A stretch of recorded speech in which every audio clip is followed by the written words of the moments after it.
गेल्या 2.5 वर्षांमध्ये राजकीय भूकंप आणि महाराष्ट्र हे जणू समीकरण झालेलं आहे। जानेवारीमध्ये विरोधकांना आणखीन एक मोठा धक्का बसणार असा दावा बावनकुळेंनी केला होता। बावनकुळे यांच्या या वक्तव्याचा संजय राऊत यांनी समाचार घेतलाय।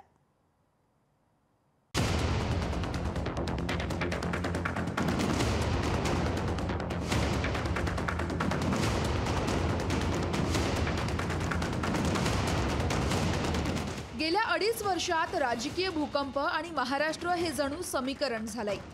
जानेवारीत विरोधकांना आणखी एक मोठा धक्का बसणार असा दावा बावनकुळेंनी केला होता। बावनकुळे यांच्या या वक्तव्याचा संजय राऊत यांनी समाचार घेतलाय। विधानसभा अध्यक्ष आजारी पडणं हा देखील एक भूकंपच असल्याचा टोला संजय राऊत यांनी लगावलाय। विधानसभेचे अध्यक्ष राहुल नार्वेकर अचानक आजारी पडणे हा सुद्धा भूकंप आहे।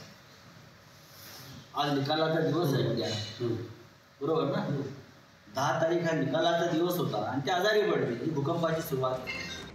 संजय राऊत यांच्या या वक्तव्यावर शिवसेनेनं पलटवार केलाय।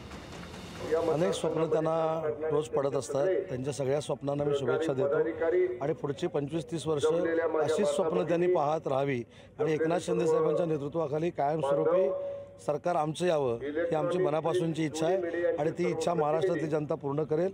हे 25-30 वर्ष अशाच पद्धतीने आमच्यावर टीका करत राहतील। अजित पवार गटानंही संजय राऊतांना खडे बोल सुनावले आहेत। आमची 5 वर्ष तर राजकीय भूकंप बघण्यातच गेली, त्याच्यामुळे कुठला राजकीय भूकंप होणार आहे याच्यावर मी आता काही भाष्य करू शकत नाही। विधानसभा अध्यक्ष येत्या 2 दिवसात अपात्रतेचा फैसला करणार आहेत।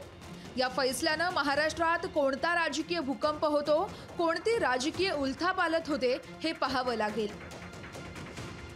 ब्युरो रिपोर्ट, लोकशाही मराठी।